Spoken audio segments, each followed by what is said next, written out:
There are so many issues with the DNA evidence in this case that Christopher Payne's conviction has been overturned and a retrial has been ordered. As he sits in a prison in Japan, Chris is now facing severe health challenges, and his mother tells me she's not sure how much longer he can survive in solitary confinement. I will keep surviving. Pressing her palm against the inked outline of a hand. I'm tired, Mom. But I won't disappoint you. It's the closest Rhonda Payne has come to a hug from her only child in more than 4 years. The outline traced by Christopher Payne inside his prison cell in Japan, half a world away. It's the only physical thing that I have other than his letters. His words are a stark contrast to the young, adventure-loving Crown Point native who moved to Japan in 2013 after teaching himself Japanese as a teenager. He worked several jobs, including as an English teacher. And even found success in mixed martial arts. The mother and son visited each other regularly until November 25th, 2021, when she got a call from a Japanese phone number she didn't recognize. So I picked the phone up, and it was Chris's boss. Chris wanted me to let you know he's been arrested. I said, is it bad? They said, it's bad. What is it? A woman was attacked. But here comes the first of several twists. The crime had happened 3 years before. In July of 2018, in the city of Ichikawa, a masked man followed a woman from a train station, threatened her, and sexually assaulted her while speaking fluent Japanese. Afterward, investigators recovered only trace DNA evidence from her mouth mixed with her own after she spat and rinsed her mouth before contacting police. In a completely unrelated incident in February of 2020, Chris was arrested after drunkenly falling asleep in the entryway of a stranger's home and consented to a voluntary DNA swab, not thinking twice about it. But in November 2021, police said they discovered that the DNA was consistent with that of the woman's attacker. After that day, life stopped for me. It was over. So the victim originally reported to the police that she believed he was Japanese. He spoke during the attack and spoke in perfectly unaccented Japanese, which is pretty much impossible to do for a non-native speaker. Freelance journalist Gavin Blair, who's lived and worked in Japan for more than 2 decades, began covering Chris's case late last year.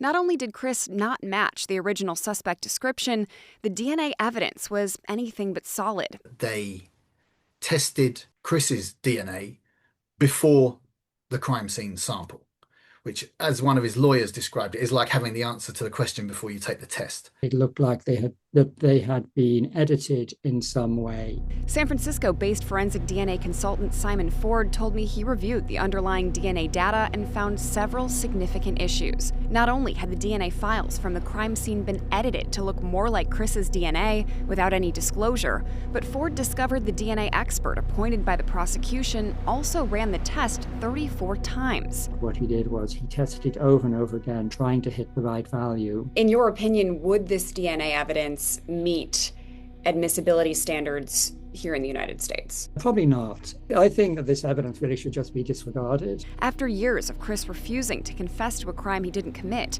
these revelations were so significant that Chris's legal team was able to convince the Tokyo High Court to overturn Payne's guilty verdict in December and send the case back to the Chiba District Court for retrial. So let's see another good one here.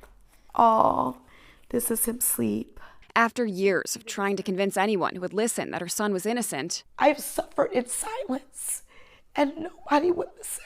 And speaking out against Japan's infamous legal practice where suspects are held in a prolonged pretrial detention to coerce confessions. Because you have Japan's judicial system, but you also have a hostage justice system. The High Court's ruling was an incredible turn of events, but not one that brought him home. Chris was denied bail until his retrial. It could be still another 2-3 years. It's not impossible. Just to get a date, or just to get the retrial until the real trial. That wouldn't be that unusual. Prosecutors have huge amounts of power.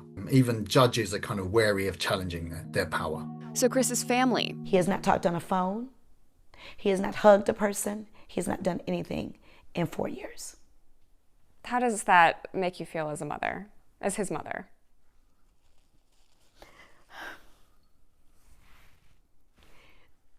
As a mother, I wouldn't wish that on my worst enemy. I would not. And his legal team is trying to raise awareness of his case. His case is like a concentration of issues Japanese justice system has. And hopefully put some pressure on the court system.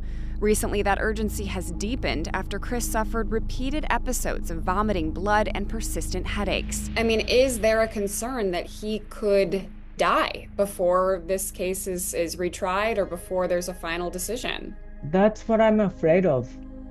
Me and other lawyers too, and other supporters. Really, it's we are not exaggerating. He spent 4 years in solitary confinement. This is the cell Chris sketched, a tiny space that closes in around him day by day. Meanwhile, his mother says she won't stop speaking out until she can hold her son in her arms. That's our baby. Instead of the letters he sends from the other side of the world. I will keep surviving.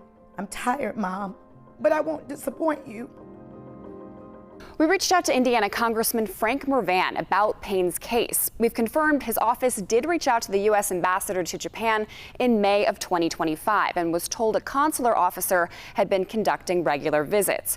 He also reached out again last week in light of Payne's now urgent health concerns. Just this week, Payne's family also started a petition demanding due process for Chris in Japan, posted on change.org. Megan DeMar, CBS News Chicago, investigators. Megan, by the way, also reached out to U.S. senators from Indiana, but neither could provide any guidance on the case. We're also waiting to hear back from the U.S. Embassy in Japan. If we do hear back from them, we will pass it along.